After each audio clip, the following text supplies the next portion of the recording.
Olá, sejam bem-vindos mais uma vez ao nosso canal, a Management, Desenvolvimento e Psicologia. Hoje contamos com um convidado muito especial. É um prazer trazê-lo aqui, porque afinal de contas ele é um grande amigo meu e já estamos juntos aí há alguns anos. Então eu quero apresentar para vocês aqui hoje o Absair Gonçalves Souza. Seja muito bem-vindo, Absair. Absair possui graduação em Direito pela Faculdade Sul-Americana, especialização em Docência Superior pela Faculdade Lions, formado em Técnica em Eletrodinâmica pela Escola Técnica Federal de Goiás, formação em Técnica em Desenvolvimento e Análise de Sistemas, tem experiência na área de Tecnologia da Informação, com atuação em desenvolvimento de sistemas e gestão de processos e negócios.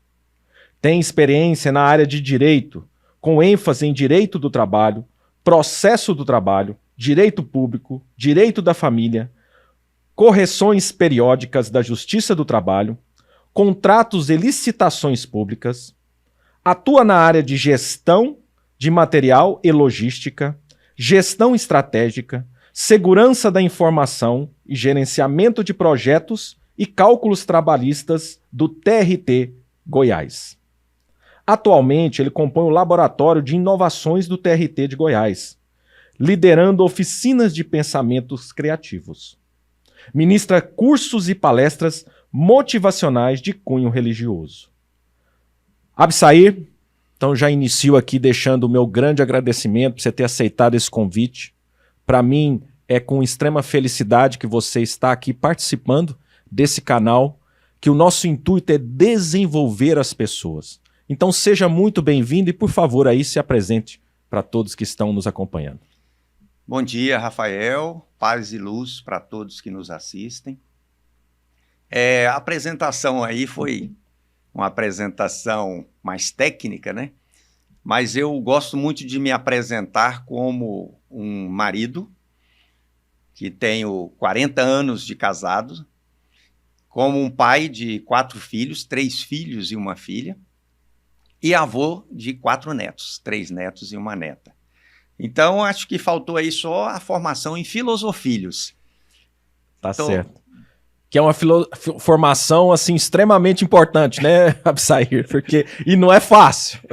Eu te falo por experiência própria, que eu estou vivendo essa formação. Realmente é uma formação continuada, em que a gente desenvolve muitas habilidades.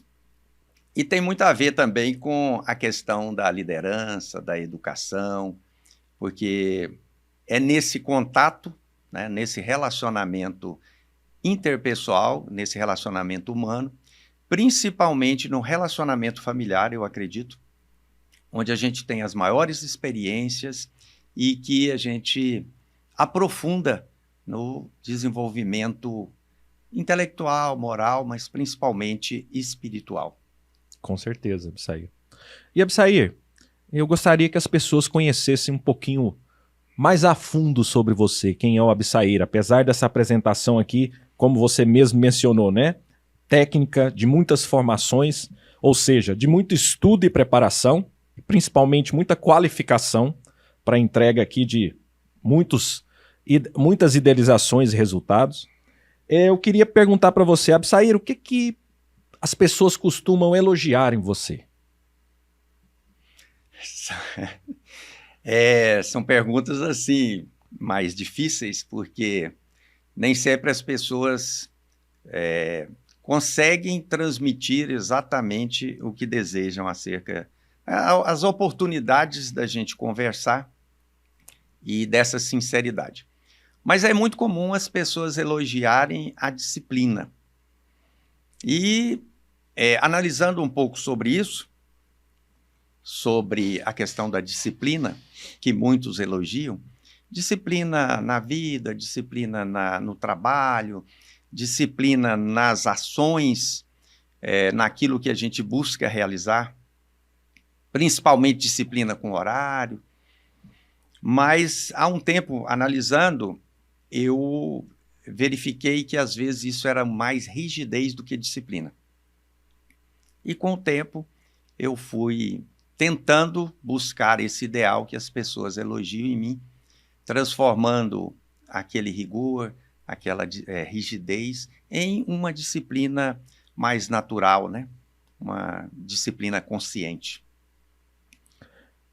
Muito bom, Absair. E eu te pergunto, para você, qual o seu filme e o seu livro favorito? E se você acha que eles, de alguma maneira, trouxeram algo para a sua vida? Alguma modificação, alguma nova forma de pensar? Compartilha aí com a gente. Buscando aqui nos arquivos, são tantos filmes, tantos livros, encontrar um preferido, né? E compartilhar. Mas acerca do livro, eu não tenho dúvida. Meu Pé de Laranja Lima, José Mauro de Vasconcelos. Eu li ainda na adolescência e esse livro me marcou muito. Marcou muito pela relação familiar, pelo personagem, que era o próprio escritor, né? O Zezé, pela relação dele com os irmãos. Como eu venho de uma família grande, uma família de 7 irmãos, meu pai e minha mãe, então 9 pessoas em casa. Eu sou um dos mais velhos e com isso eu consigo lembrar da participação, da relação com todos os irmãos. Esse livro me marcou muito. Conta uma história de uma família tradicional em que os problemas acontecem, né? A forma de educação tradicional, até mesmo a forma mais rigorosa e violenta de educar filhos. Foi um livro muito importante na minha trajetória. Quanto ao filme, eu gosto muito do O Último dos Moicanos. É um filme também impactante, né, para a época principalmente, um filme que tem um cenário, uma fotografia maravilhosas. E a história é muito comovente. Como eu fui militar, e aí tem ali um contexto de guerra, isso me marcou muito. Mas tem muitos outros filmes que acho interessante também. Excelente, Absair. Filme e livro realmente muito bons. Tive o prazer aí de lê-lo e também de assistir. Então, parabéns aí pela escolha.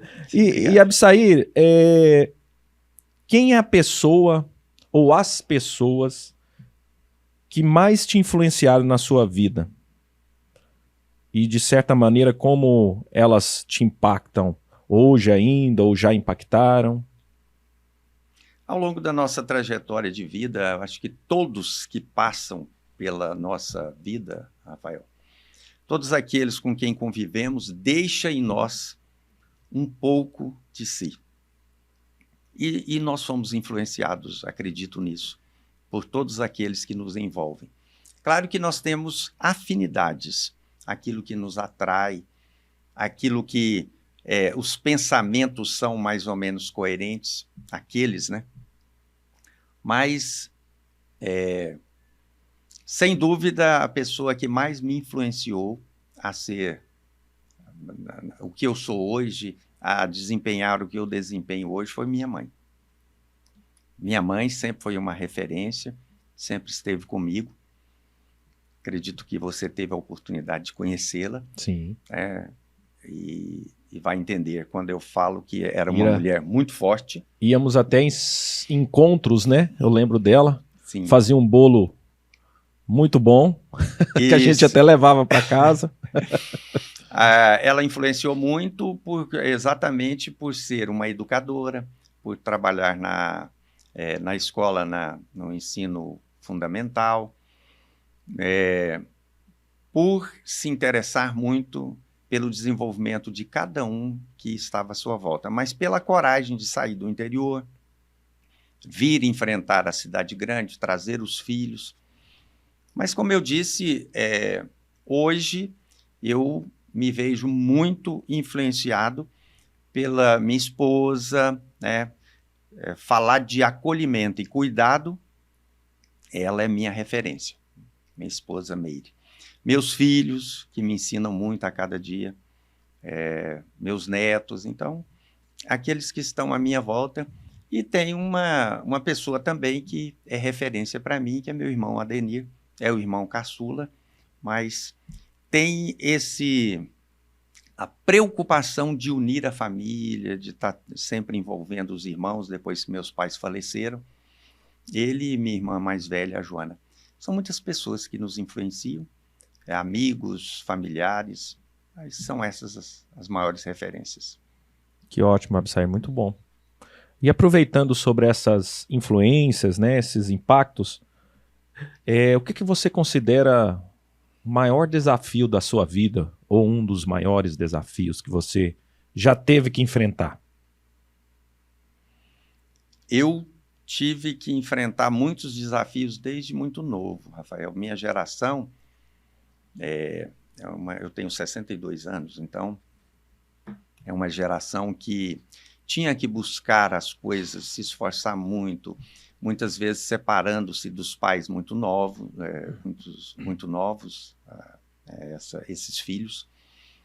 Meu primeiro grande desafio foi sair de um vilarejo, de uma currutela, como chamam os goianos, ficava no município de São Luís dos Montes Belos, e ir para a cidade de São Luís estudar, para prestar o exame de admissão para a quinta série. Olha do que nós estamos falando, hein? 1973. E depois eu tive o desafio de vir para Goiânia sozinho, morar com meus avós. Até a escola eu fui procurar. Na época eu tinha 11 anos. Mais tarde eu tive o desafio de ir para o Rio de Janeiro, aí já como militar, tentando uma carreira. Mas de todos esses desafios de estudo, de vida, profissionais, eu acho que o maior desafio foi deixar Goiânia e me casar primeiro aqui, deixar Goiânia e ir recém-casado para a cidade de Barra Mansa, no Rio de Janeiro, levando comigo uma pessoa que, a partir dali, estaria comigo, e está até hoje, que é minha esposa, mas que seria minha responsabilidade. Então, aquele pensamento de que agora eu tenho alguém que depende exclusivamente de mim, em todos os sentidos, principalmente no sentido emocional. Então, isso, para mim, foi um grande desafio. À época, eu tinha 21 anos. Foi desafiador, mas foi motivador também. Muito bom, maravilha, realmente um grande desafio, né? E nesse período, né, como linkando já esse desafio de ter a responsabilidade de uma pessoa, né, e com o tempo dos filhos, né, só aumenta, né, esse desafio, vamos colocar assim, né, Absair? É verdade. Eu te pergunto, qual foi o trabalho mais difícil que você já teve ou que você já executou? Quem trabalha desde os 9, 10 anos de idade, né, enfrenta trabalhos muito difíceis. Vou citar alguns aqui. O trabalho mais difícil da minha infância, pré-adolescência, foi com meu avô. Ele cuidava de porcos, nós chamamos de chiqueiro, né? Ele tinha uma pocilga às margens ali do Rio Meia Ponte, abaixo da pecuária, no setor Crimeia Leste. E eu vim para Goiânia, morar com meus avós, e tinha a responsabilidade de passar ali na Nova Vila, na Vila Monticelli, no setor Crimeia Leste, recolhendo restos de comida com um carrinho com várias latas de 18 litros, e levar esses restos para tratar dos porcos. E o desafio nesse aspecto era a vergonha. Eu tinha 13 anos, 13 para 14 anos, então você bater numa porta, chegar uma menina ali, né, na pré-adolescência, te entregando alguma coisa, você fica naquela situação. E eu passei por trabalhos difíceis no sentido do medo, da vergonha, da ansiedade. Acho que cada trabalho te traz uma emoção. E um dos trabalhos mais difíceis que eu já realizei foi sair daqui de Goiânia para realizar um trabalho institucional em Porto Velho, Rondônia. Lá havia uma situação muito difícil a ser resolvida em termos institucionais e perigosa, desafiadora. E enfrentar isso, sair, na época, tive que deixar 2 filhos, meu filho mais velho e minha filha, levei só os 2 mais novos. Minha esposa sentiu muito essa separação. Lá tivemos várias questões de saúde, inclusive. Então, esse trabalho realizado em Rondônia, em Porto Velho, para mim foi um dos mais difíceis. Com certeza. E lá vocês ficaram quanto tempo, Absai? Fiquei 1 ano e 10 meses lá. Fui para ficar alguns meses, só para realizar um diagnóstico, fazer um plano de ação. Havia a possibilidade até de extinção daquele órgão, dada a gravidade da situação lá. E aí realizei o meu trabalho juntamente com outros 2 companheiros, mas à época o responsável, o gestor daquela instituição, falou assim, tudo bem, vocês fizeram um grande diagnóstico, entenderam realmente as nossas necessidades, mas eu preciso de vocês aqui para implementar esse plano de ação. Os outros não puderam ir, e eu aceitei o desafio. Fui, e hoje esse órgão lá de Rondônia é considerado um dos melhores do país. Foi uma recuperação de trabalho, né, do órgão, e eu acho que foi muito desafiador, mas o resultado foi muito positivo. Com certeza, Absai. Não é à toa que nós estávamos conversando aí, já são 20 muitos anos de trabalho aí, né, pelo TRT, né, Absai? Inclusive você foi até homenageado nesses dias para trás, então parabéns aí pela atuação aí, mostra que realmente por onde você passou, né, as pessoas quiseram que você continuasse até concluísse o trabalho, né? Vamos colocar assim, Foi. a entrega. No Tribunal Regional do Trabalho da 18ª Região, o TRT de Goiás, eu tomei posse em 7 de janeiro de 1998 e estou até hoje. Então, lá se vão quase 27 anos de trabalho só no tribunal. Meu tempo de serviço soma quase 45 anos. Eu comecei muito jovem a trabalhar no trabalho formal, fora esse tempo que a gente trabalhava, né, à época, no serviço doméstico. Imagino. E eu te pergunto, Absair, nesse meio tempo, né, de trabalhos, desafios, né, como você bem colocou, as vivências emocionais, né, angústias, frustrações, dificuldades, qual o melhor conselho que você acredita que você já recebeu na sua vida? Se você não conseguir eleger o melhor, mas você pode citar um ou alguns, porque sempre existem conselhos que nos marcam, né? Então, compartilha aí pra gente. Eu peço licença para começar pelo pior conselho, pode ser? Pode ser, Absair. O pior conselho que eu recebi na minha vida foi por ocasião do meu casamento. Quando estava marcado o casamento, eu iria me casar, viajar, como eu falei, sairia do estado de Goiás. Aquilo para a gente era uma novidade, década de 1980. Para quem não tinha saído do estado nunca, eu iria sair. Marquei o casamento, fui preparar e, após o noivado, eu recebi o seguinte conselho: olha, você está assumindo uma grande responsabilidade. Uma instituição familiar que você tem que respeitar, você tem que honrar sua esposa, daí virão os filhos. Lembre-se sempre disso. Vou lembrar. A pessoa falou assim, mas é o seguinte, homem, às vezes tem a necessidade de pular fora um pouquinho do casamento e tal. Não tem problema, isso é normal, pode acontecer. Mas que você sempre preserve o seu casamento e que isso não interfira na sua relação. Então, eu fiquei chocado. Para mim, começou bem o conselho, né?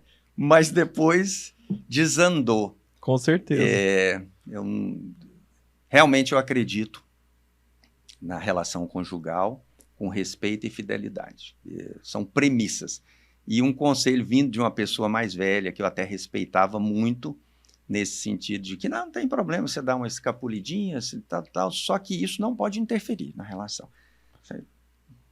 Acho que esse foi o pior conselho, vindo da questão do conselho. De conselhos bons, eu me lembro de vários, tem um que agora está vindo à minha memória, que é em relação a filhos. Acho que você percebeu que tem muito essa ligação com a questão familiar. Isso é uma influência muito forte na minha vida.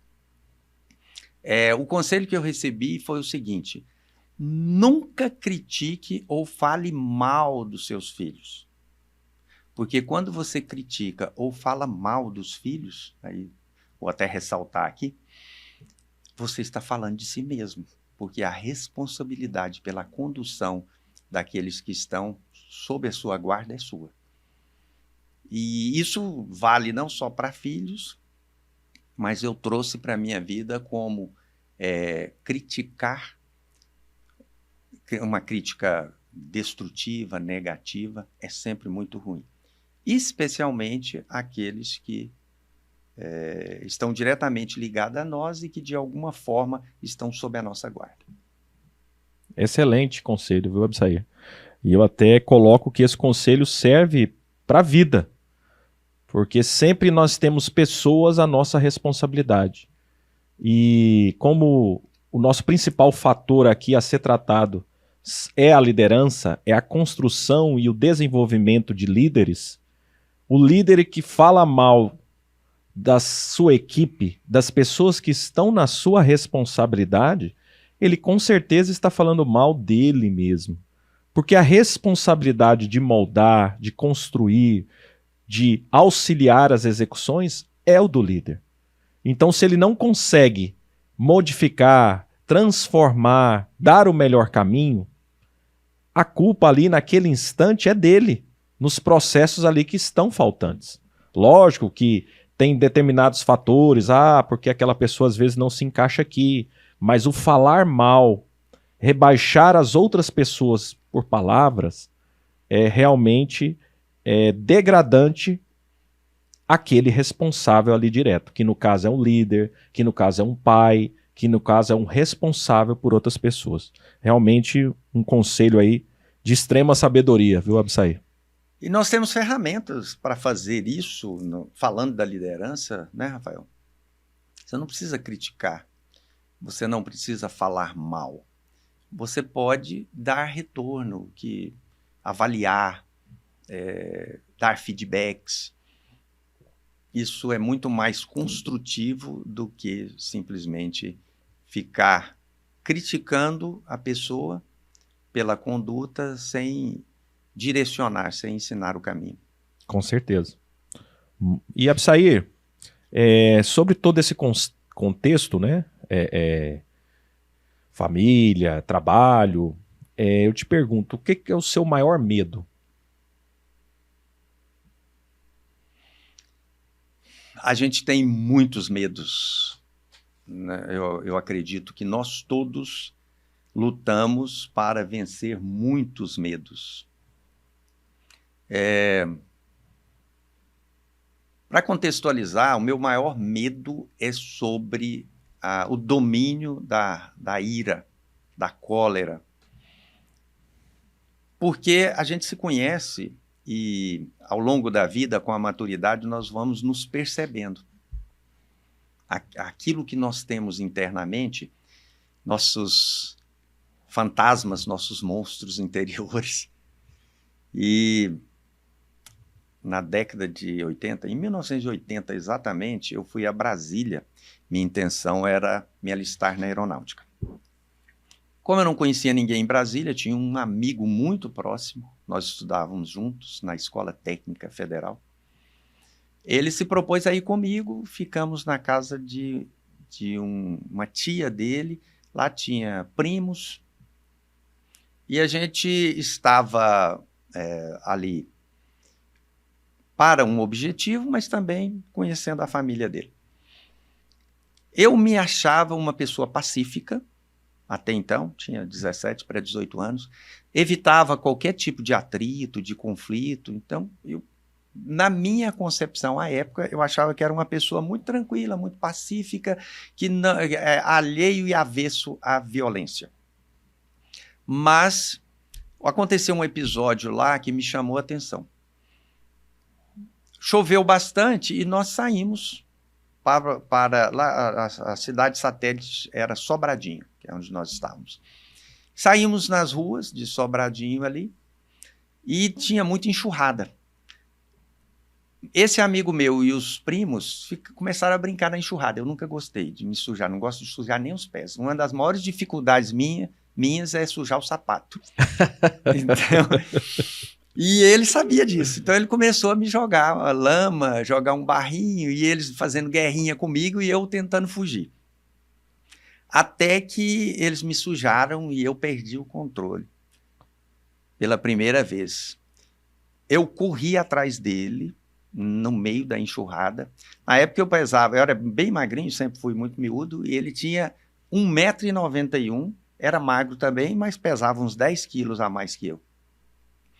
Eu corri, peguei esse meu amigo e rolei ele na enxurrada. Eu peguei ele nos braços e rolei ele na lama para lá, para cá. Ficou uma situação muito constrangedora, na frente dos primos. Ele se assustou com aquela reação e eu mais ainda. A partir daí, eu comecei a me analisar e saber mais sobre os meus conteúdos internos. Hoje, então, eu tenho muito medo. Tenho medo de passar vergonha, tenho medo de constrangimento, tenho medo de desrespeitar as pessoas, de não olhar para as pessoas com o cuidado que elas merecem, mas meu maior medo é de explodir em determinadas situações, é de deixar-me dominar pela ira, pela cólera, principalmente no papel de liderança, quando nós enfrentamos muitos desafios. Eu tenho uma equipe muito grande, todos os dias eu sou muito demandado e o controle sobre as emoções tem que ser uma meta e um cuidado diário. Com certeza o controle emocional, Absair, ele é o que está em foco agora, né? Principalmente do líder.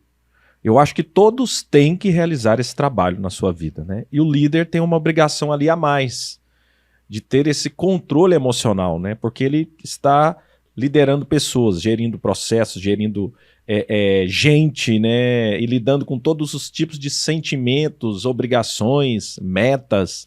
Se o líder não tiver esse controle emocional ali, ou trabalhando constantemente, porque eu acho que isso é um trabalho que ele não finda, né? Porque sempre a gente está descobrindo algo novo. Então é um processo realmente muito importante, essa vivência emocional, né? E eu acredito que a gente só controla o que a gente conhece. Então, muito importante que o Absair comentou é que ele pensava uma coisa, mas viu a ação em outra. E isso acontece com todos nós. Às vezes nós pensamos, mas eu sou uma pessoa tão tranquila. Ou senão, às vezes a gente pensa, não, mas eu não falo mal de ninguém, eu não contrario ninguém, eu respeito todo mundo. Mas se a gente for parar para observar quem nós somos realmente, isso é complicado de ser feito. E às vezes a gente mascara muitas situações emocionais, né? Muitas ações no processo de que não é bem assim, mas eu estava assado, eu sempre tenho uma desculpa para mim. Essa é a verdade. Né? Para mim não realmente ter o contato real comigo mesmo. Né? Descobrir ali, olha, você é capaz disso. Né? Você pode chegar a ter esse nível. Cuidado. Quando eu me compreendo dessa maneira, eu sei aonde eu tenho que trabalhar. Porque isso é o autodescobrimento emocional. Isso é o que, Absair, as pessoas, nós todos temos dificuldades. Não é fácil. É ter um encontro conosco, né? Comigo mesmo, naquele defeito, principalmente se aquele defeito ou aquela ação, eu não gostar dela, né? Porque na maioria das vezes, o que eu enxergo nas outras pessoas, eu tenho um pouquinho ali em mim. Senão eu não conseguiria enxergar. Essa é a verdade. É verdade. O conteúdo é meu, né? Eu começo a estudar, um exemplo, liderança, eu enxergo a liderança nas outras pessoas. Eu enxergo a liderança no dia a dia. Assim, a minha visão fica mais ampla. A mesma coisa são as ações das outras pessoas. Eu enxergo que eu tenho ali um pouco de domínio, um pouco de estudo, um pouco de conhecimento e até de prática. Essa é uma realidade. O que eu não consigo enxergar é porque eu não tenho conhecimento ainda. É porque eu não sei o que significa. Então não faz parte de mim. Concorda? Concordo, né? Eu penso assim também. A gente primeiro tem que ter coragem para se conhecer, para buscar esse autodescobrimento, autoanálise. São tantas formas de dizer, Sim, sim. mas de forma bem simples, à medida que você vai se percebendo no mundo, as suas reações. Como você pensa, como você age, como é a sua conduta, seja em casa, no trabalho. Se você tem uma conduta ética, e aqui em relação à conduta ética, eu quero dizer que ser ético é você agir conforme aquilo que você pensa e não tentar mascarar aquilo que você está pensando, iludindo as outras pessoas. À medida que você vai se conhecendo, sendo honesto consigo mesmo, você vai vencendo essas dificuldades e vai enfrentando devagarinho as suas questões interiores aí. Isso transcende, isso vai além e você passa honestidade e confiança para aqueles que estão à sua volta. Porque deixa de ter aquela pretensão, a gente deixa de ter aquela pretensão de sermos perfeitos para nos mostrar de forma íntegra e honesta. Perfeito. Absair, e eu te pergunto ainda, qual para você, se existiu, se você considera, um fracasso? E o que você aprendeu com ele?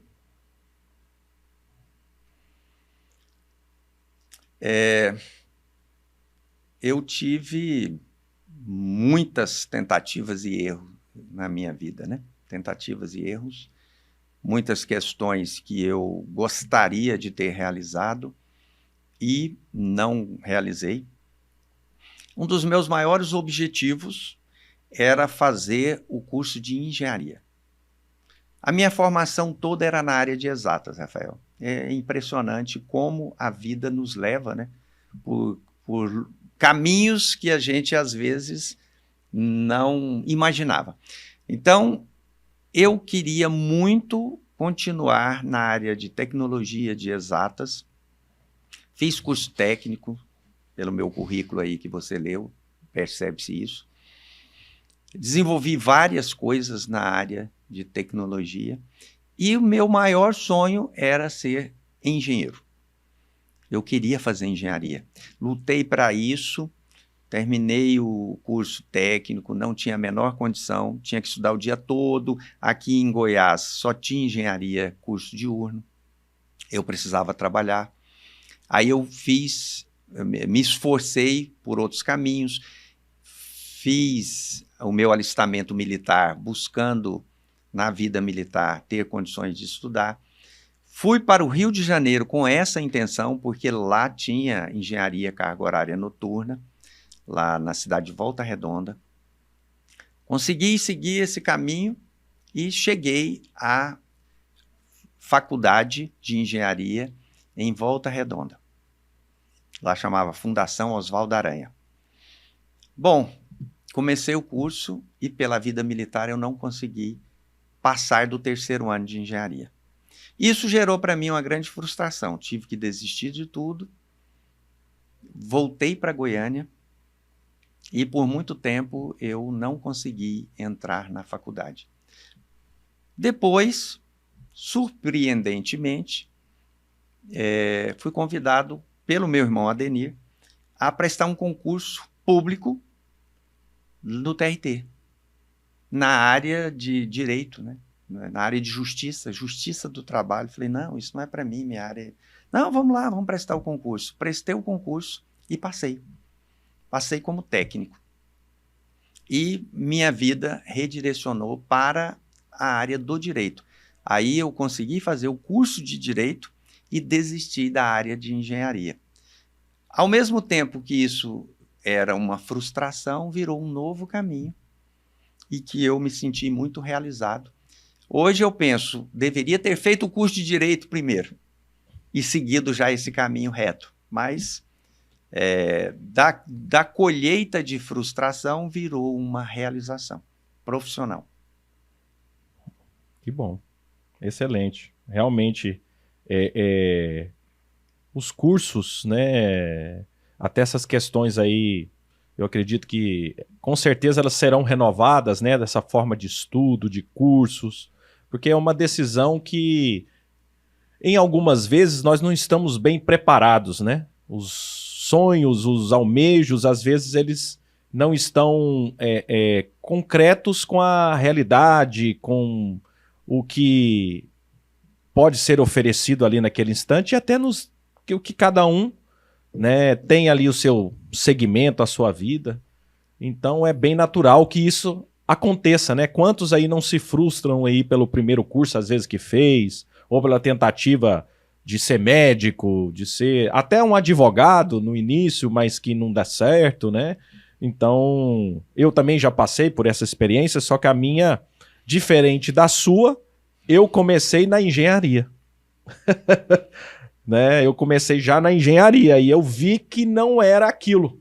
Eu quis adentrar esse mundo tecnológico, só que eu vi que eu queria lidar não só nesse campo, mas eu queria estar envolvido com pessoas. E às vezes, se eu seguisse aquele raciocínio, eu teria que fazer uma escolha diferente. Né? Então, realmente foi escolhas e eu não considero uma perda de tempo. Porque tudo ali, como são certos fracassos que nos trazem aí na prática e se transformam em experiências para as escolhas futuras. Então, com certeza, esse molde que você viveu, como o meu, influenciou em outras escolhas, né, futuras. Com certeza.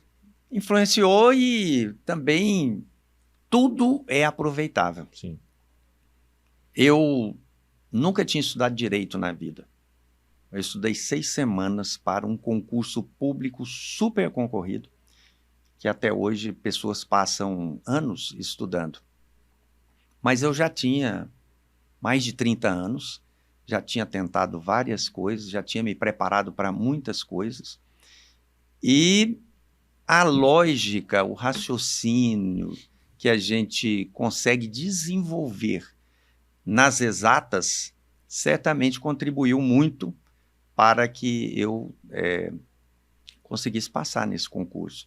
E a partir daí, eu também fui percebendo que, na verdade, atuar como engenheiro, eu pensava em ir para a NASA, eu pensava em desenvolver projetos aí que tivessem impacto mundial. Ao mudar de área, eu percebi que meu verdadeiro sonho é no campo da gestão, da liderança e da educação. Isso é que me realiza hoje. Eu percebi que eu atuo, que influenciando pessoas, liderando pessoas, que de certa forma a gente consegue conquistar esses objetivos e a experiência vai contando, né? Com certeza, professor. Eu não considero... Na época eu me considerava um fracassado, porque lutei e não consegui êxito naquele caminho. Hoje eu percebo que foi um fortalecimento para as ações que eu realizo. Tem hora que eu costumo pensar, Absair, isso eu acredito, Sim. que às vezes o fracasso ela é uma visão de acordo com a nossa maturidade. Então, quando eu vivo uma experiência, eu tenho um determinado X de maturidade e para mim é um fracasso. Se ele não der certo, se eu não consigo cumprir o que eu gostaria, mas com o tempo, mesmo que os caminhos mudem, eu começo a enxergar de uma maneira diferente. E aquilo que eu via como um fracasso, ele se torna um momento de aprendizado. Ele muda o nome, né? Então, o fracasso, eu acredito que ele vai de acordo com a maturidade ali, né? Do que se não fez, do que aconteceu. Porque, com certeza, tudo aquilo que eu investi de conhecimento, de tentativas, vai influenciar para as minhas escolhas futuras e muitos atos eu não vou repetir ou vou usar daqueles conhecimentos adquiridos para ter uma decisão mais assertiva. São degraus. É. Cada vivência é um degrau. E se você aproveita bem aquela vivência dentro do seu limite, ainda que não consiga concluir aquele projeto, você está subindo um degrau na sua preparação para aquilo que a vida vai te levar. Eu acredito que a vida é utilitária, que ela vai te encaminhando para o seu verdadeiro propósito, para aquilo que você realiza de melhor, que faz parte do seu processo de crescimento e daqueles que estão à sua volta, daqueles que podem beneficiar-se com o seu trabalho. Com certeza. Desde que estejamos fazendo a nossa parte, né, Absair? Pelo menos tentando, né? Com certeza ela vai encaminhando, né? Aos melhores moldes. E, Absair, a gente entrou no assunto e a primeira pergunta que eu ia te fazer especificamente sobre liderança agora, né, era, e você começou a responder, era quando foi que você teve esse start, esse feeling de que, nossa, eu tenho condição, ou eu me sinto à vontade, ou gostei de ter uma equipe, de liderar pessoas, de gerir ali processos. Quando foi? Foi mais ou menos nessa época aí, como você já iniciou, falando que aí você percebeu, você tem esse pensamento em algum momento, ou foi acontecendo e quando você viu já estava ali? Como que foi? A questão da liderança, eu comparo muito com o papel do educador. Aliás, eu digo que ser líder, galgar ou conquistar a posição de líder e de educador, não é uma opção, na verdade é um destino.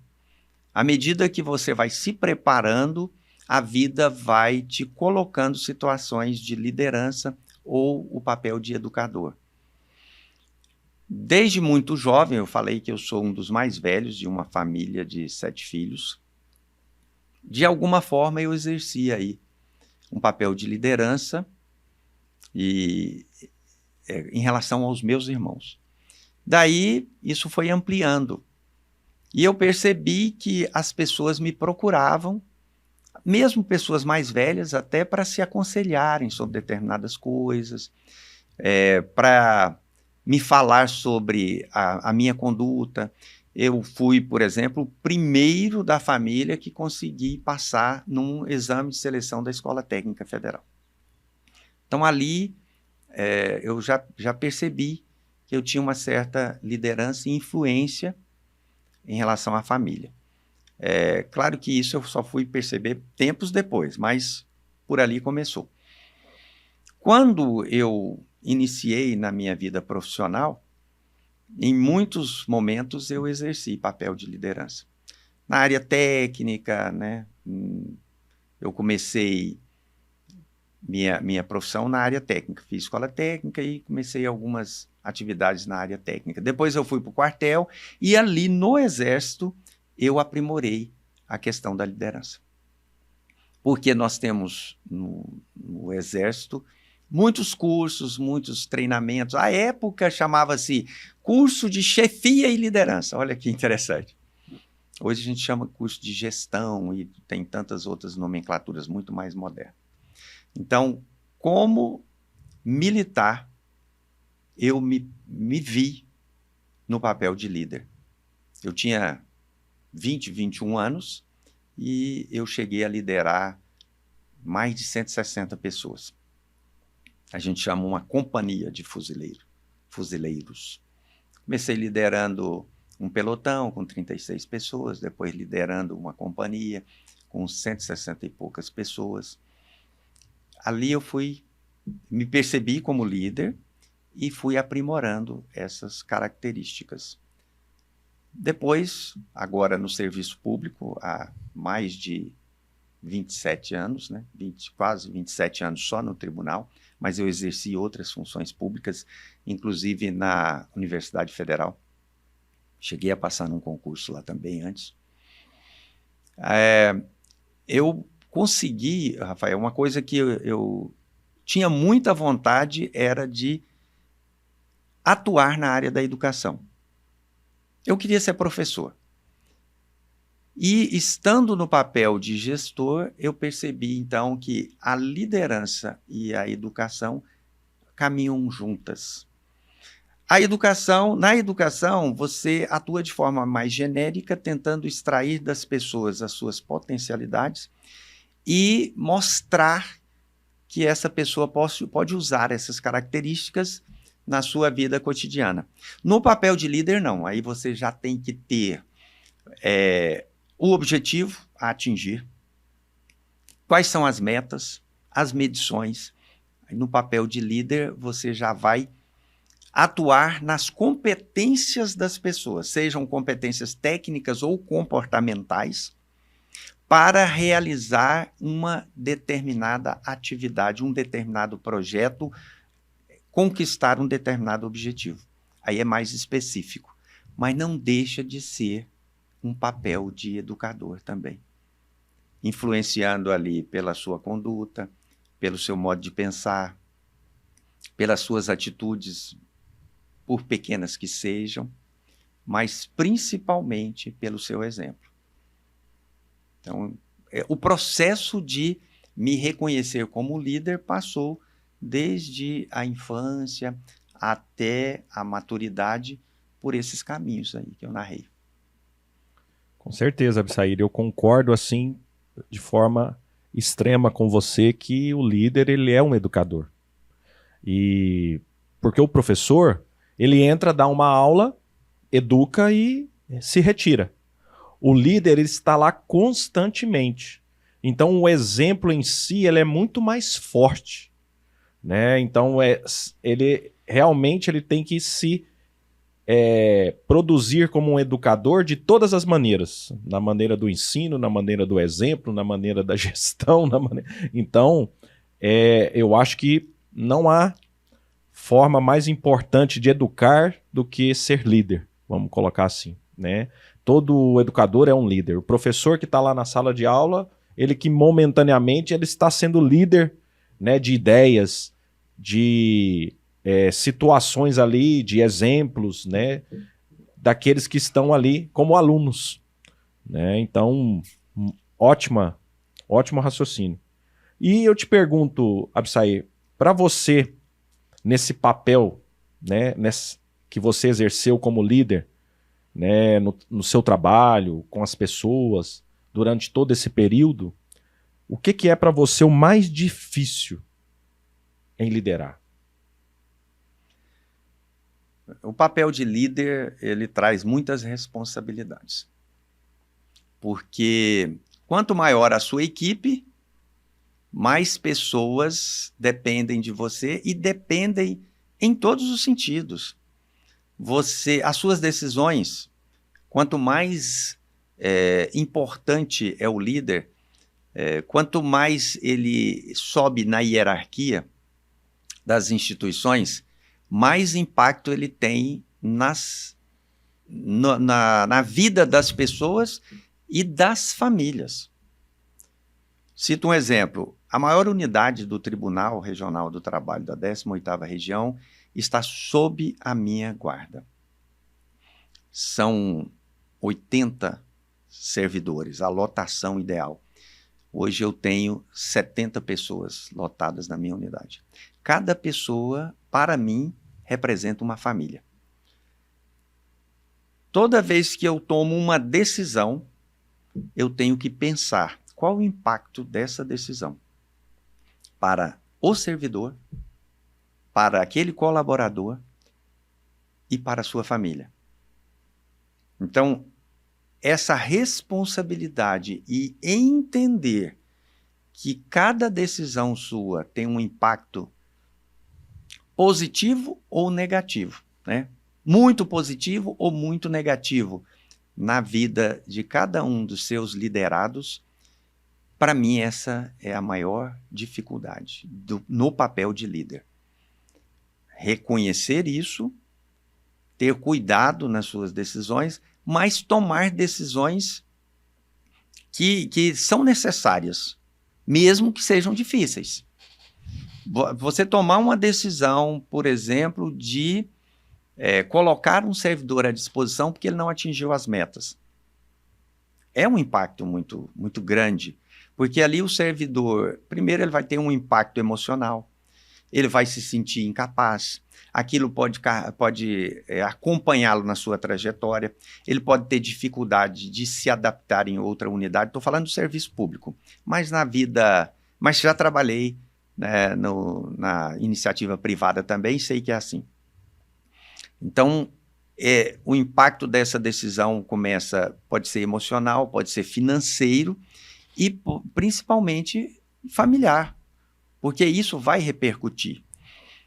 Nesse aspecto, no caso meu, depois que eu tento de tudo, o servidor não se adapta, não consegue cumprir as metas, não consegue atingir os objetivos, ao invés de simplesmente descartá-lo, como muitos fazem, colocar à disposição, depois de um feedback muito real, uma conversa muito franca, nós juntos vamos encontrar um local que aquele servidor consiga atuar com as suas competências. E o resultado disso é muito positivo, porque eu tenho vários servidores que tentaram a minha área, é uma área difícil, é uma área técnica, são cálculos judiciais. Não conseguiram, mas levaram consigo o treinamento e se adaptaram plenamente em outra área, aproveitando aquele pouco que aprendeu e se sentindo confiante para atuar em outra área. E isso eu acho que é fundamental nessa atuação do líder. Concordo com você, realmente. Né? Essa visão, ela é necessária, né? E como você bem colocou, o líder às vezes tem que tomar decisões difíceis, né? E ele tem que lidar com isso, né, Absair? Que às vezes é um sofrimento, né? De você impactar famílias, impactar pessoas. Mas se você está no papel da liderança, você traz todo um pacote, que não tem jeito de você deixar para trás, né?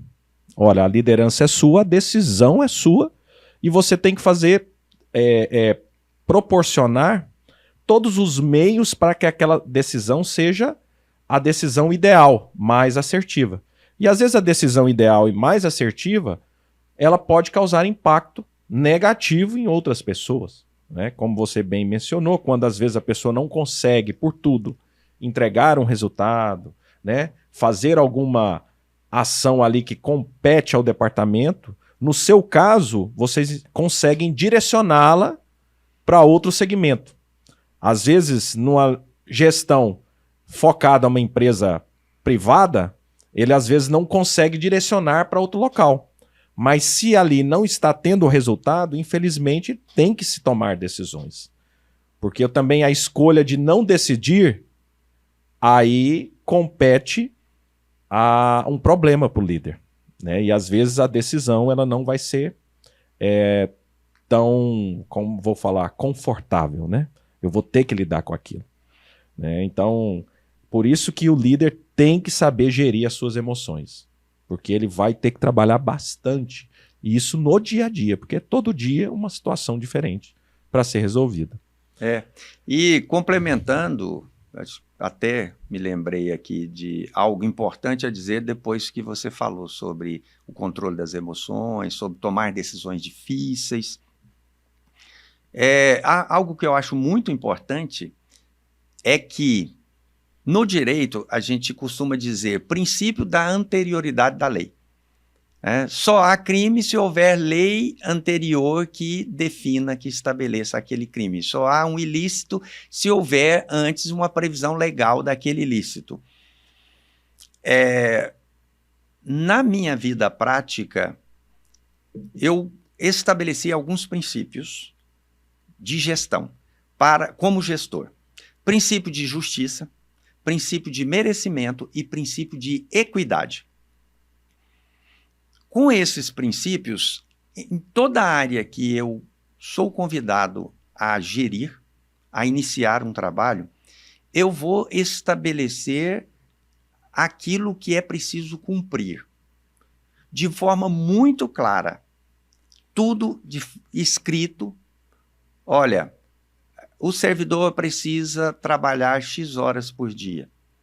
Tem definida a jornada de trabalho? Tem, mas como ele pode desempenhar esse horário? No caso, o servidor precisa cumprir essa meta, ou o colaborador precisa cumprir isso. Cada coisa que é fundamental desempenhar está explícito e todos conhecerem aqueles critérios objetivos de julgamento, de avaliação, de medição. Isso é justiça, porque todos sabem que vão ser julgados ou avaliados pela mesma régua, pelo mesmo princípio. A partir daí, você estabelece uma medição e saber quem está cumprindo mais ou menos, quem está na média, quem está atingindo aquelas metas, aí você vai para o critério de merecimento. Mas esses dois critérios de justiça e merecimento não resolvem a questão. Porque vai ter momento que um colaborador adoece, vai ter momento que ele não está bem porque está com um familiar com problema, vai ter momentos que ele vai estar com dificuldade financeira e a cabeça não está boa. Aí você tem que ter o senso de equidade, de saber compreender o momento que cada um está passando e auxiliá-lo de alguma forma para ele voltar a atingir as metas. Com isso, você não precisa de tomar decisões precipitadas nem emocionais. Você tem ali os critérios objetivos e até não fica com aquela culpa. Será que eu estou sendo justo ou injusto? Não, eu tenho critérios objetivos. A meta é essa, ele não está cumprindo, então é um ponto. Meu critério é que a pessoa tenha esse nível de acerto. Ele está acertando, então é tal ponto. Critérios objetivos, critérios justos, atender o merecimento e a equidade. Isso é fundamental para o gestor não se sentir culpado, tomar decisões assertivas, como você usou essa palavra, gosto muito da palavra, e principalmente dar o retorno a cada momento para não chegar de surpresa e falar, você não atingiu, no final do ano você não atingiu, então está dispensado. Não. A cada momento, e isso é um trabalho árduo, porque você tem que ter o tempo todo medições, levantamentos, inspeções no trabalho de cada um. Imagine 70 pessoas, você avaliando individualmente. É um trabalho árduo, mas é um trabalho necessário e toda vez que você dá um retorno, a pessoa se reconhece e fala, não, tá certo. Realmente é isso mesmo, o que nós podemos fazer para melhorar? Porque se eu tenho objetivos claros, metas claras, uma comunicação clara, até para o líder, o sofrimento, as decisões difíceis, ele é amenizado, né, Psy? Porque a decisão ali, ela será composta a toda uma observação de justiça e de, como você bem colocou, equidade. Olha, passou por esse momento, a gente compreendeu, a gente adequou, a gente fez, ó, só que agora é assim, e como é que é? Então, porque isso eu tenho visto que é uma dificuldade de muitos líderes, as decisões difíceis. Porque às vezes a gente sabe que tem aquele prestador que ele precisa do emprego, aquele emprego gera todo um equilíbrio para o seu contexto familiar, ele é necessário, só que a pessoa não consegue entregar o que deve ser feito. E o líder, aquele líder muito presente, aquele líder que participa bastante do dia a dia dos seus liderados, ele sabe essas situações. E as decisões, às vezes, são impactadas por esse processo. Olha, eu vou deixar ali uma família desabrigada. Só que se ao mesmo tempo essa pessoa continua aqui, eu já fiz inúmeras formas, medições, diálogos, feedbacks, e a pessoa continua naquele mesmo processo de trabalho. Que aqui na nossa disciplina, normas, no qual ele participa, no qual ele tem conhecimento, ele não consegue atingir. E tem pessoas que se envolvem emocionalmente a essas questões e não conseguem enxergar esses fatores. Por isso que esses fatores têm que estar muito bem claros. E com o passar do tempo, eles devem ser até revisados.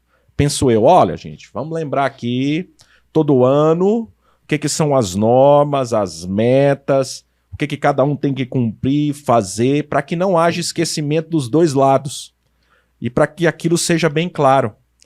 Porque as pessoas, mesmo a gente oferecendo a comunicação clara, mesmo oferecendo formas de leituras, elas às vezes, né, se deixam se levar pelo seu dia a dia, pelo fator emocional, pela entrega, pela demanda, e vão se perdendo nessa construção. Então, essa sua experiência, seu compartilhar é muito importante para quem lidera pessoas. 2 pontos importantes aí da sua fala, Rafael. Muito importante.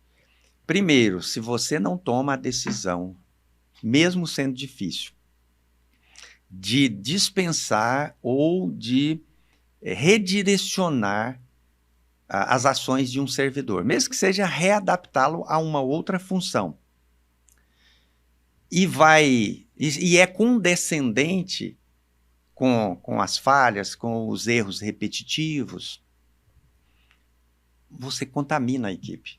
Porque a equipe sente um certo protecionismo. Por que a cobrança é grande para mim e para ele não é tanto assim? Aí isso gera uma sensação de que uns estão se esforçando e outros estão se escorando. É aquela analogia do piano, né? Uns estão suportando mais o peso do piano e os outros estão ali só para cumprir uma certa jornada, mas não produzem.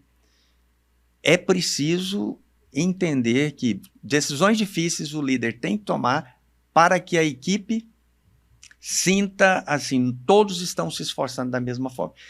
E aí eu faço aqui uma comparação com a vida doméstica, com a vida familiar, né? Faço para todos que estão nos assistindo, acho que vale a pena essa comparação. Nós, enquanto pais, a gente tem a característica de prestigiar aquele que se esforça mais, prestigiar no sentido de dar mais atividades a ele. Então a mãe fala para o filho que é mais prestativo, fulano faz isso.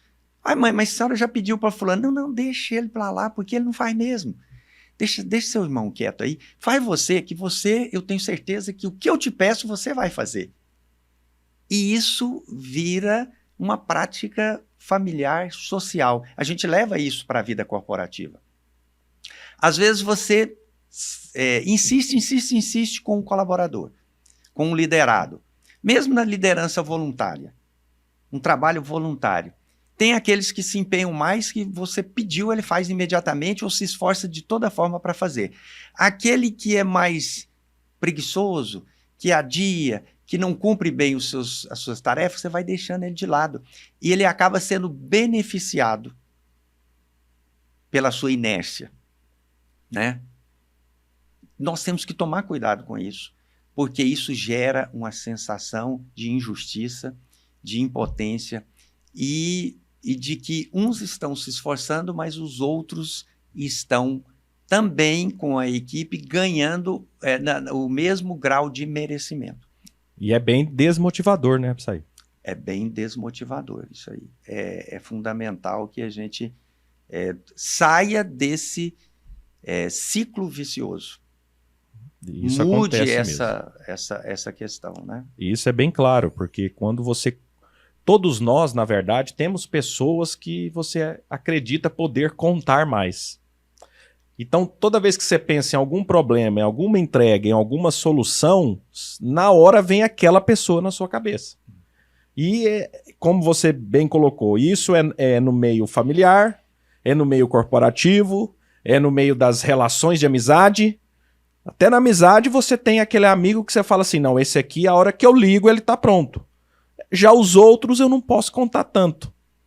E esse fator, ele realmente pode sobrecarregar pessoas.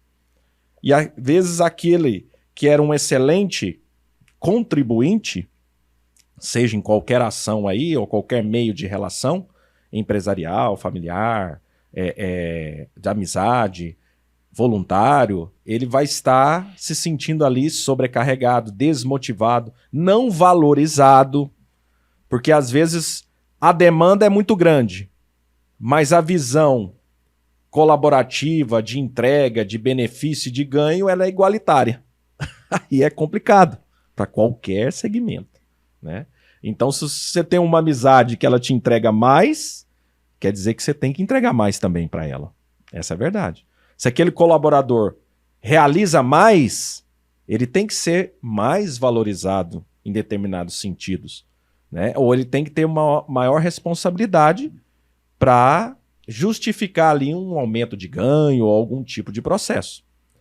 Então, isso é importantíssimo. E, Absair, eu aproveito que você tocou num assunto aqui muito importante, o voluntariado. Então, pelo seu currículo a gente vê, né, todas as ações e também vê que você está linkado a essas ações do voluntariado também. E que no voluntariado você também exerce esse papel de liderança com outras pessoas. E aí a gente sabe que o líder dentro da empresa, ou, né, um líder que ele é de uma empresa privada ou servidor público, ele é empossado de acordo com passar no concurso, ser dono da empresa, ser parente do dono da empresa, ter a qualificação, né, ter o estudo. Então esse é mais ou menos os raciocínios de quem lidera nessa vida corporativa, empresarial, vamos colocar assim. E para o voluntário, o que você vê esse empossamento da liderança? Como que o voluntário enxerga o líder? Você vê certas qualidades da liderança que também é corporativa? Você vê algo mais específico? Você vê outras qualidades? O que você me fala? Eu gostaria de voltar um pouquinho só, porque eu disse que da sua fala anterior, tinham duas questões. A primeira questão era de cuidado para não gerar injustiça, e quando gera injustiça, a gente perde o colaborador. Na vida corporativa, ele busca outro local, porque ele se sente sobrecarregado. E no voluntariado, na liderança voluntária, nas atividades voluntárias, a pessoa ela simplesmente abandona porque ela se sente sobrecarregada, enquanto outros não se dedicam tanto. Aí há um abandono. A outra questão é você ouvir as pessoas. E vou dar um exemplo, ainda na questão anterior. Quando nós entramos na pandemia, em 2020, Na minha unidade, eu já distribuía na faixa de 12 processos por servidor. Quando entramos na pandemia, dada a dificuldade de trabalhar em casa, todas aquelas questões, eu reduzi para 6 processos, em vez de 12. Só que eu distribuí 2 processos difíceis e 4 médios. Normalmente eu distribuía 5 fáceis, 5 médios e 2 difíceis, totalizando 12 processos. Eu falei, não, vou reduzir isso pela pandemia, pela situação que estamos vivendo. E eu distribuí 6 processos, logo na primeira semana que estávamos em casa, na pandemia. Vou reduzir. Como líder, eu pensei, poxa, cumpri o meu papel, estou preocupado com meus servidores. Uma servidora entrou em contato comigo e me reclamou mais assintosamente sobre a distribuição, que era um absurdo. Vivendo o que todos estavam vivendo, eu distribuí 6 processos, 2 difíceis naquela situação. E aí foi contar o caso da mãe, do medo, ela estava sozinha com a mãe, fechada com a mãe, com a filha, papapá, eu repensei. E aí então eu fui somar os pontos. Quando eu distribuí 6 processos e não somei os pontos, na verdade a redução de pontos pela complexidade do processo foi muito pequena. Então eu não tinha que ter pensado só na redução de processo, eu tinha que ter pensado na complexidade. E eu precisava distribuir processos mais fáceis e menos processos difíceis para que as pessoas com a cabeça como estava, com o emocional como estava, começassem devagarinho. Nesse momento eu reconheci, agradeci a ela por ter sido tão franca, tão sincera, porque foi a única de mais de 70 pessoas que teve a coragem de vir falar comigo como chefe. E eu mudei completamente a distribuição e de lá para cá isso foi fundamental para eu me colocar no lugar do outro. Então, volto só para fazer isso. Quanto a Muito bom. Faço um adentro rapidamente também, que realmente a escuta do líder, ela é necessária. Mesmo até que você não mude a sua decisão. Mas ela é necessária para que você trabalhe justamente a empatia. Para se colocar no lugar do outro. Porque eu tenho uma visão, mas a visão do outro é totalmente diferente da minha. Mesmo que eu queira, às vezes, me colocar no lugar, eu não sei o que a outra está pensando. Eu só vou saber realmente o pensamento de outra pessoa quando ele compartilhar comigo. Porque sem compartilhar, Absair, é quase que impossível eu saber o que o outro está pensando. Mesmo até que eu tenha passado pela mesma situação. Ah, eu perdi um filho. Aí a outra fala, eu também perdi. Eu sei o que você está passando. Não, não sei. Porque para cada um o impacto é diferente. Eu faço ideia do que a pessoa está passando, porque eu vivenciei. Aí sim, eu posso fazer ideia. Mas saber o que ela está passando é complicado. Então a mesma coisa na liderança. Quando eu tenho esse papel da escuta, eu consigo realmente entender o impacto das minhas decisões. Então, ótimo. Muito bem colocado. Podemos ir agora para o nosso voluntário aí. Sobre a liderança voluntária. Quando a gente fala de liderança, já comentamos algo, mas vamos resgatar aqui. Nós estamos falando de basicamente 4 tipos de liderança. Eu tenho a autoliderança, a liderança que a gente chama de liderança pessoal. Eu consigo liderar a mim mesmo. Eu consigo liderar as minhas emoções, os meus pensamentos, as minhas ações. Eu não vou agir por impulso, portanto, eu tenho um autocontrole. Isso é liderança pessoal, liderar a si mesmo. Tem a liderança individual, que é diferente da pessoal, parece ser igual. A liderança individual já é aquela que você lidera uma outra pessoa. essa liderança individual, ela tem muito significado no papel de casal. Como eu vou me conduzir para que isso seja bom para aquele que está comigo? E como eu vou agir para compreender o outro, ouvir o outro, que é a questão da escuta, liderança individual. No voluntariado acontece muito da gente ter um parceiro, uma companhia. É aquele que está mais próximo da gente, que compreende o papel da organização beneficente, né? Normalmente a liderança voluntária tem um papel beneficente, de impacto social. Essa liderança individual daquele que está com você, que está do seu lado, para motivá-lo a continuar ali, naquele papel, ou no caso familiar do seu cônjuge, do seu companheiro ou companheira, é muito importante.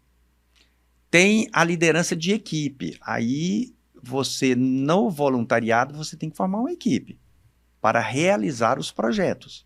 Essa equipe pode ser menor ou maior, dependendo da necessidade do projeto. É uma equipe para prestar assistência num local de periferia que eu tenho que levar tantas cestas básicas, ou que eu tenho que levar o alimento, eu falei da época da pandemia, levar marmitas, servir marmitas, quantas pessoas? Essa equipe, aí você já precisa reunir competências. Se eu vou servir marmita, eu preciso de pessoas que saibam cozinhar, que tenha essa aptidão, que tenha esse prazer para poder providenciar a refeição. Aí você vai, então, formar uma equipe de acordo com as competências comportamentais ou competência profissional, aquilo que ele sabe fazer. E tem a liderança institucional, onde você vai cuidar de um departamento, pensar naquele departamento ou naquele setor que você coordena, qual é a função daquele setor na instituição. Eu penso que a liderança voluntária para a liderança voluntária, melhor dizendo, é preciso você saber, você está se autoliderando corretamente? Você tem uma boa liderança pessoal? Você tem uma boa liderança com aqueles mais próximos, individualmente, um bom diálogo? Você falou muito da comunicação, que é fundamental, saber ouvir, saber se comunicar, saber até contestar, saber colocar uma posição contrária de uma forma que não maltrate, que não melindre, que não desrespeite. A liderança de equipe, saber formar boa equipe para aquele trabalho específico. E se você exerce um papel de liderança institucional, seja de departamentos ou setores de determinada unidade, de determinada instituição beneficente, você saber se colocar. Isso tudo está muito ligado ao que nós falamos de exemplo. Exemplo, comunicação clara e amor pelo que faz. Isso transparece. À medida que isso transparece, as pessoas vão agregando aquele projeto e vão respeitando aquele líder pelo que ele faz. E um dos exemplos maiores que a gente tem é sobre o papel do líder enquanto servidor. Muitos estudam o líder servidor como sendo Jesus, o maior expoente. E eu me permito aqui falar também de Jesus. Então, o líder, para conquistar o respeito, tem que ser aquele que serve a todos. E todos têm que entender que o líder está ali mais para servir do que para determinar, para impor posicionamentos. Eu acho que o segredo da liderança voluntária está aí. Conhecer o momento e o local que você está atuando, desde a liderança pessoal até a liderança institucional, e principalmente dar o exemplo, ser um servidor de todos e amar muito aquilo que você está fazendo. Muito bom, Absair. Porque a gente vê que um dos fatores importantes da liderança voluntária é que eu, como um líder no meio corporativo, eu sei que os funcionários, as pessoas ali que estão na minha responsabilidade, elas são motivadas pelo fator necessário do ganho. Então elas trabalham até, às vezes, desmotivadas, se for o caso, ou contrariadas para um fim, para um propósito. Já no voluntariado, esse ganho material, vamos colocar assim, esse mesmo propósito já não existe. Então você lidera pessoas por um ideal, por uma missão, por um propósito. E o que você me fala? O que é o fator motivante para essas pessoas? E o que o líder tem que se preocupar no quesito dessas motivações? A motivação, como você falou, são projetos de vida. São propósitos. Você tem que encontrar em cada pessoa qual é o propósito dela em realizar aquele trabalho. O que pode tornar aquela pessoa mais motivada, mais feliz na realização do trabalho? Já que, primeiro, você falou bem, no mundo corporativo existe a questão de ter hierarquia. Tem o chefe, tem o coordenador, tem o secretário, tem o diretor. Então, o mundo corporativo ele tem hierarquias e essa hierarquia já dá um certo respaldo para o respeito àquelas determinações ou ações que o líder propõe. Na liderança voluntária, existe um projeto daquela instituição. Aquele projeto tem que estar muito claro. Essa instituição existe para quê? É uma instituição beneficente, é uma instituição que se propõe a fazer o bem. Em que sentido? A instituição se propõe a fazer o bem em termos de esclarecimento, de razões da vida, de entender filosoficamente o que estamos aqui fazendo, por que aqui viemos, para onde nós estamos indo, qual é o nosso objetivo de vida. Essas razões institucionais, assim como no mundo corporativo, elas têm que estar claras. Estando claras, a pessoa vai se afinizar. Bom, esse voluntariado se propõe a atender a fome de uma comunidade. Esse projeto vai reunir pessoas que têm esse anseio de colaborar de alguma forma para amenizar o sofrimento pela fome. Essa é a razão, esse é o envolvimento, como nós vamos fazer isso? Aí vem as questões que a gente aprende muito em planejamento, em gestão, que tudo tem o porquê e o para quê. Aliás, as perguntas começam assim, o que? O que nós vamos fazer? Nós vamos realizar essa ação. Como nós vamos fazer? Nós vamos fazer dessa forma. Por quê? E para quê? Vamos pensar na questão do voluntariado para servir marmitas, para matar a fome de uma comunidade carente. O que nós vamos fazer? Nós vamos fazer comida.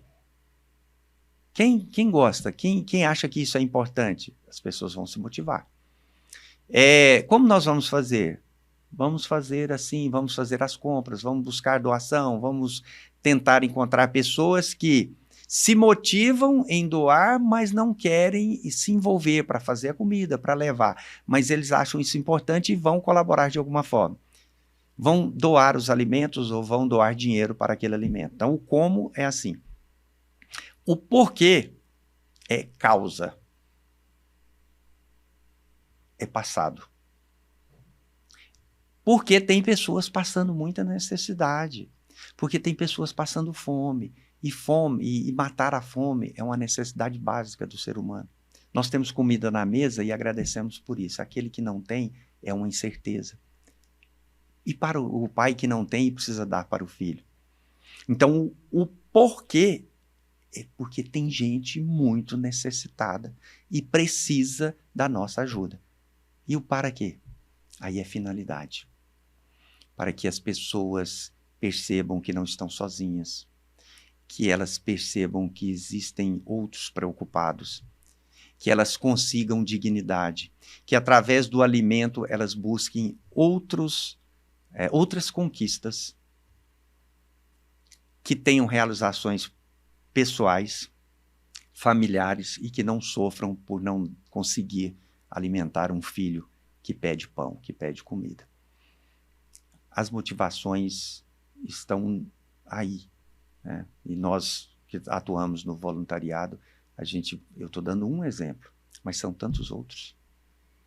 E especificamente também no voluntário, há motivações até também linkadas ao cunho religioso, né? Que também a pessoa pode linkar ao que acredita, ao que tem, né? Através desse auxílio, porque a ação voluntariada, quem exerce, a ação do voluntariado, para quem exerce, ele traz realmente uma satisfação pessoal, né? De poder ser útil no auxílio das outras pessoas, que às vezes estão nesses momentos de dificuldade, sejam elas no cunho financeiro, sejam elas até pela solidão, pelo diálogo, né? Pelas qualquer dificuldade que a vida às vezes proporciona. E o cunho religioso ele entra também para linkar a um fator motivacional, vamos colocar assim, além de todos esses que você muito bem mencionou, Absair, né? Coloca-se adentro também a religiosidade que traz, né, também esse processo. E linkado a isso,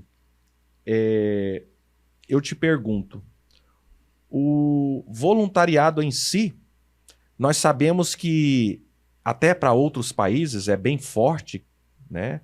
Já era há algum tempo, que as pessoas no meio corporativo que exerciam o voluntariado já traziam certas habilidades ali trabalhadas, né, pelo trabalho em equipe, pelo desenvolvimento, pelo raciocínio de montar, de gestão, de processos que exigem para fazer qualquer tipo de ação. E isso, antes o voluntariado, ele estava muito ligado ao raciocínio emocional. Eu quero fazer algo de bom para as outras pessoas. O que precisa? Da boa vontade. E nada mais. Vai lá com amor e boa vontade e entrega. Só que a gente sabe que para quem lidera no campo do voluntariado, é necessário algo além. Porque às vezes o fator emotivo, ele já está linkado a todos que estão lá como participantes. Mas alguém tem que ser o líder e alguém tem que, como nós falamos aqui anteriormente, tomar as decisões difíceis. Alguém tem que preocupar com toda a logística de processos, de entrega, de captação de recursos, de gastos, e sobra ali para aquela pessoa essa ação. Então você concorda comigo que cada vez mais, até para quem quer liderar no voluntário, essa capacitação ela começa a ser necessária? Eu preciso também estudar liderança para ser líder no voluntariado? Ou você acha que ainda não? Que realmente a boa vontade é o único fator que importa? Bem, respondendo objetivamente, nós precisamos nos preparar bem para todos os trabalhos que a gente se propõe a fazer. Eu acredito nisso. Acredito que a vida vai nos preparando e na atividade voluntária nós precisamos, às vezes, até de mais preparação, no sentido de que na vida profissional, no mundo corporativo, nós somos meio que empurrados, impulsionados e até obrigados a nos preparar, porque senão a gente não é promovido, senão a gente não consegue aquela função que desejávamos e a gente vai, então, sendo obrigados a se preparar. No mundo voluntariado, na atividade voluntária, não é diferente. Agora, só fazendo um parêntese. Nós, aqui no Brasil, é tradicional da gente viver um certo atraso nas práticas que estão aí pelo mundo, seja na Europa, nos Estados Unidos, né? Então, você mencionou que no mundo já é muito comum você ter atividade voluntária promovida pela empresa e com essa atividade voluntária, o colaborador ele recebe pontos, premiações e pontuações. Por quê? Porque é uma forma de desenvolver competências.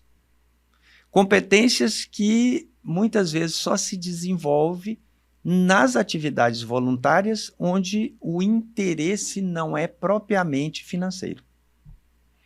Nós também temos, chegou no Brasil também, esse direcionamento de desenvolver competências na atividade voluntária que nos servirão no mundo corporativo também.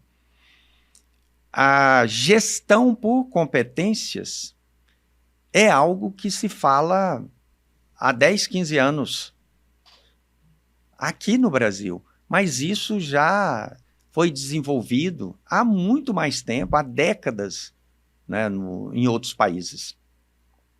E nós ainda estamos tentando implementar no mundo corporativo, especialmente no serviço público, gestão por competências, onde você vai trabalhando as competências ou selecionando pessoas para desenvolver determinadas atividades conforme as competências técnicas ou comportamentais.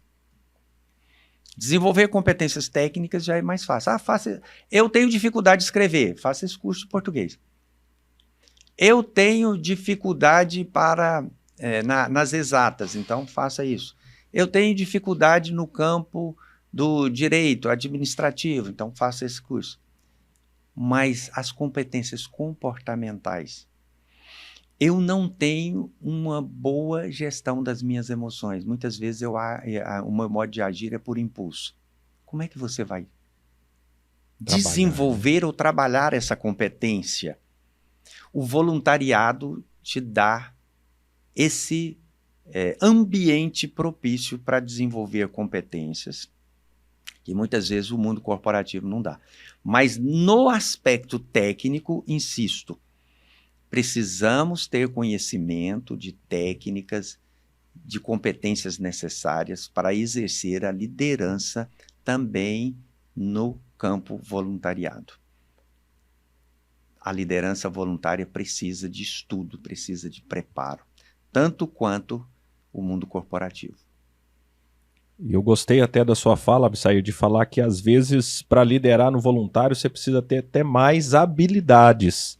E eu concordo com você porque ali você está lidando direto com motivações pessoais e que você não controla, vamos colocar assim. Porque se você controla, igual um exemplo, o ganho financeiro, você controla. Né? Você pode controlar, aumenta, diminui. Agora, o ganho motivacional interno de outra pessoa, eu estou fazendo esse trabalho aqui voluntário porque eu acredito que a minha ação está sendo útil para o desenvolvimento de outra pessoa. Aí pode ser que aquela pessoa está fazendo um trabalho burocrático dentro de uma instituição de forma voluntária. E ele se sente inútil. Porque ele não consegue ter uma visão de que aquilo está beneficiando outras pessoas. Que é esse que eu acredito que seja também uma dificuldade de quem lidera. Porque é necessário que muitas instituições que trabalham com voluntariado, eles trabalham com doações, algumas até sobrevivem através de doações para que possam realizar os seus trabalhos, e alguém ali tem que criar projetos. Alguém tem que administrar esses ganhos, administrar os seus gastos. Alguém tem que instruir pessoas. E às vezes essa pessoa ela não tem o contato direto com o consumidor final, vamos colocar assim, que é aquele assistido que recebe uma cesta. Ele, às vezes, esse fator motivacional de ver um sorriso de uma pessoa, de ver as lágrimas de quem ali está sendo acolhido através de um fator, de um pão material, ele não tem o contato. E ela, às vezes, se sente ali inútil nesse processo, por ter só esse fator que o motiva, né, de ver o resultado final. Então eu acredito que uma das, vamos colocar, etapas a serem vencidas é que esse fator é necessário. Porque quanto mais bem estruturado e organizado uma instituição ou um trabalho voluntário estiver, mais chances para ele ter uma maior captação financeira, mais chances para ele ter um maior leque de pessoas ali auxiliando, por acreditar num trabalho sério, um trabalho bem estruturado e desenvolvido. Então, é de extrema necessidade essas ações também burocráticas, vamos colocar assim. Concorda comigo? Concordo que toda ação, em qualquer campo de atuação, toda ação é necessária. E cada um que está envolvido no processo tem que entender que o papel dele é importante. Aquele que simplesmente relaciona as pessoas, as famílias carentes que precisa de um atendimento, ele está exercendo um papel burocrático, né, que a gente pode dizer, mas o trabalho dele é importante para que todo o processo aconteça. E a gente tem, às vezes, Rafael, dificuldade de entender isso. A gente tem essa projeção de querer fazer coisas grandes missões, grandes realizações. Isso aqui é importante até para que todos ouçam também. Nós não precisamos de fazer grandes ações, grandes realizações. Basta que a gente faça a nossa pequenina tarefa bem feita, com amor. E esse ideal de fazer coisas grandes, se a gente às vezes não consegue desempenhar bem, desincumbir-se bem das pequeninas. Saber o que nós somos capazes, o que está ao nosso alcance, isso também é modéstia. Eu me reconheço, eu sei do que eu sou capaz. Rafael fala muito bem, ele dá palestras motivacionais, e isso é empolgante. Nossa, eu gostaria de saber fazer isso, mas eu sei relacionar ou controlar as pessoas que estão presentes, fazer uma chamada. Cada um faz um trabalho muito importante. E você falou de habilidade, né? Que as pessoas precisam de habilidades, tanto no mundo corporativo quanto no trabalho voluntário. Quando a gente fala de competência, desenvolver competência, tem uma teoria, né, que fala que competência é conhecimento, habilidade e atitude.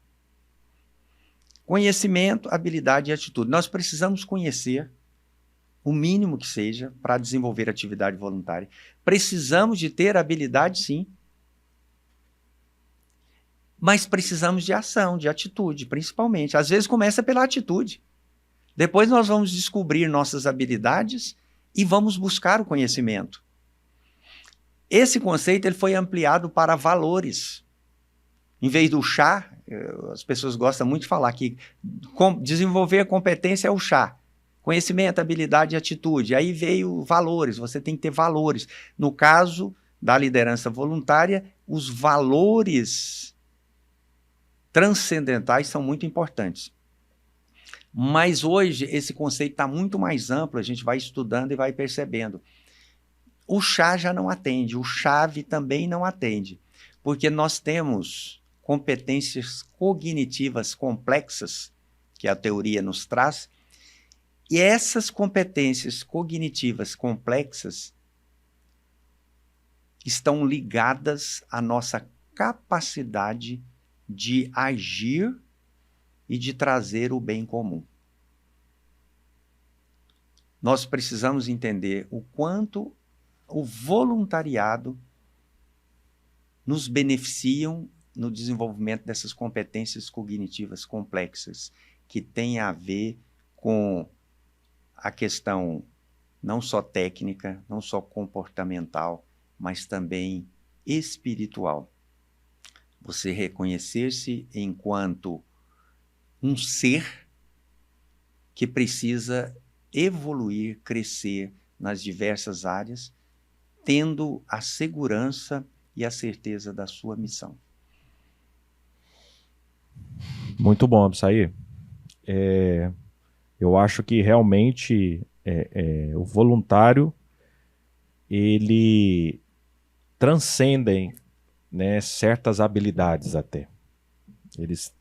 E nos permite ter uma visão mais ampla às necessidades alheias e, consequentemente, eu consigo trabalhar o que está tão em enfoque na boca das pessoas, a famosa empatia. Porque aí eu consigo ali vivenciar certas experiências que às vezes no mundo corporativo ou lá no meu núcleo familiar eu não conseguiria vivenciar no meu dia a dia. Absair, mediante tudo isso que a gente falou, né, do papel do líder, né, nas suas várias atuações, seja no meio corporativo, seja no voluntário, né, seja no âmbito familiar, eu gostaria de te perguntar, você se acha uma inspiração para outras pessoas? Você se considera uma pessoa que inspira outras pessoas? Eu gostaria de pensar que sim, Rafael. Nós temos o objetivo de vida de tentar ser exemplo, inspirar outras pessoas no caminho do bem, né?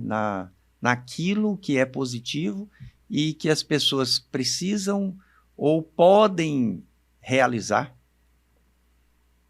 para o seu próprio crescimento pessoal. Seria muita pretensão eu dizer, não, eu sou inspiração nisso, para mim, eu sou exemplo nisso.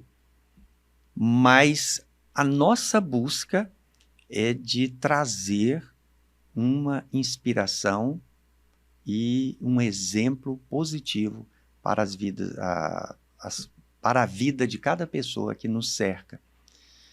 Que a gente consiga cumprir bem a nossa missão para que outros saibam que é possível. Agora,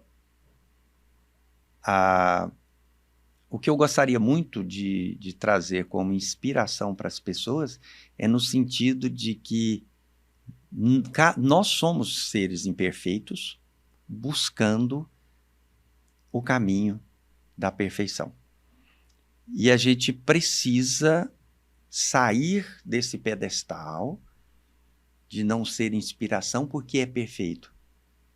Uma pessoa me falou assim que passou a me admirar muito mais quando eu consegui transparecer as minhas deficiências.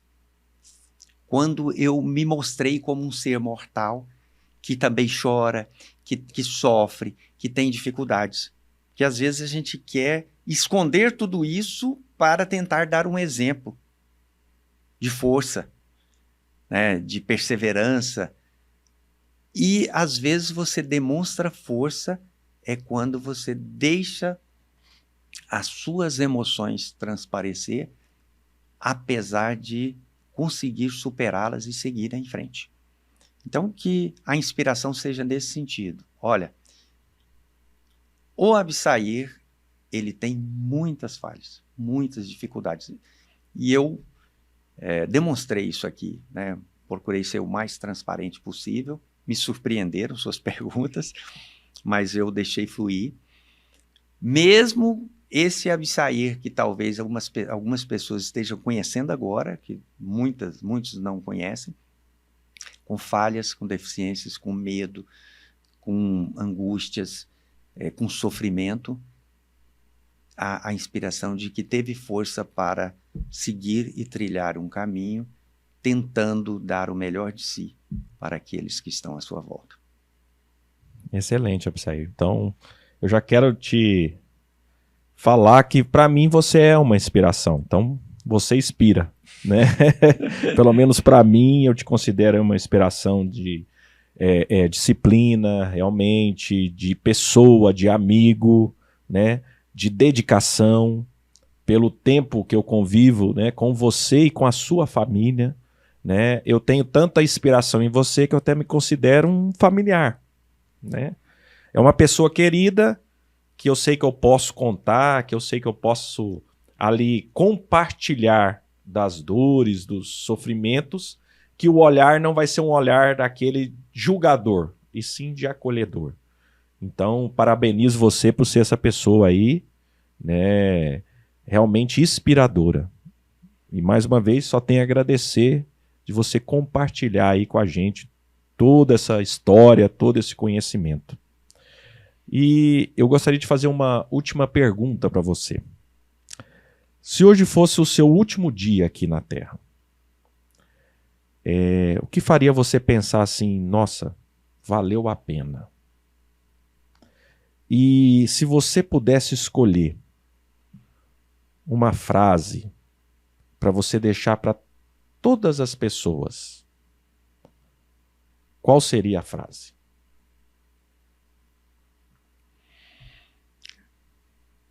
A primeira pergunta, aliás, antes das perguntas, eu quero agradecer as suas palavras, né, e dizer que fico muito feliz por, de alguma forma, contribuir com a sua vida, de ser essa inspiração. Digo que também te admiro muito pela capacidade de trabalho, por tantas realizações, por conduzir tantas atividades e conseguir conciliar tudo.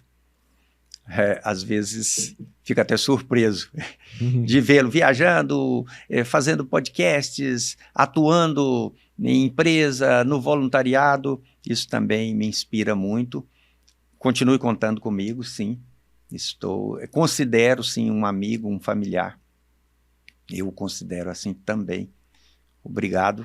Agradeço muito pelo convite e por estar aqui. Foi uma surpresa para mim ser convidado, mas uma alegria imensa.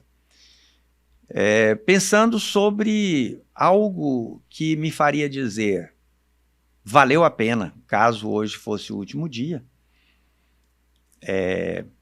o reconhecimento e a gratidão que meus filhos, minha esposa, meus amigos, assim como você, meus irmãos, que eles têm para comigo, algo que eu acho que nem mereço, né, pela minha forma um pouco mais rígida e rigorosa de ser,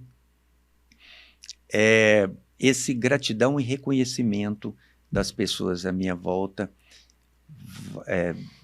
me dão essa certeza, assim, valeu a pena. Apesar de tudo, mesmo sentindo que sou tão falho com todos que me cercam, que poderia acolher mais, servir mais, envolver mais, ser mais atencioso, ainda assim, ao receber esse retorno de gratidão e reconhecimento, isso me faz afirmar, valeu a pena até aqui. Você fez uma pergunta na sequência e eu não me lembro mais, porque... Seria, se você pudesse hoje, né, além desse sentimento de valeu a pena, pudesse deixar uma mensagem que pudesse ser lida por todos, sempre, qual seria essa mensagem? Tem alguns pensamentos assim que eu fico divagando e às vezes me vem, e tem um que eu gosto muito, como mensagem, que é assim, as pessoas costumam dizer que a vida é feita de escolhas. Que essas escolhas impactarão mais ou menos dependendo do significado dessas escolhas na vida. Escolher uma profissão, como nós falamos, escolher uma relação afetiva, um casamento, ter ou não filhos, tudo isso é muito significativo. Então, esse dito popular de que a vida é feita de escolhas, eu quero deixar a mensagem aqui de que eu ouso discordar. Para mim, a vida é feita de encontros. O seu primeiro e grande encontro no ventre materno é com a sua mãe.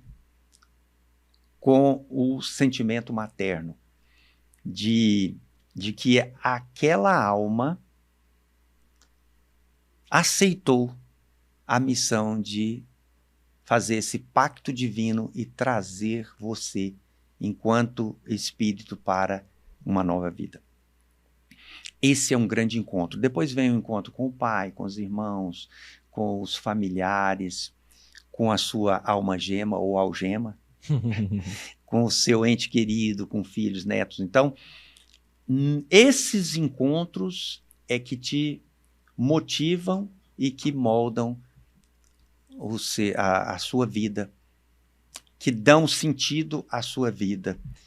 E um encontro como esse que nós tivemos hoje é uma verdadeira catarse para mim, libertadora de muitas coisas que eu gostaria de dizer e estou tendo a oportunidade. Então, essa é a grande mensagem. A vida não é feita de escolhas, a vida é feita de encontros. E que a gente saiba aproveitar cada encontro, porque isso pode ser transformador. Excelente, Absair. Então, mais uma vez, agradeço a oportunidade aqui que você me deu de participar aqui, né, nesse canal. Agradeço a todos que estão nos acompanhando. Peço que compartilhem e agradeço, né, como o Absair colocou aqui, o encontro de hoje. E divulguem, compartilhem, deixem um like, inscrevam no nosso canal para que possamos cada vez mais trazer desenvolvimento para todos que nos acompanham, para aqueles que necessitam, trazendo assim pessoas especiais para uma conversa de cunho muito importante ao nosso desenvolvimento. Um grande abraço, até o nosso próximo encontro.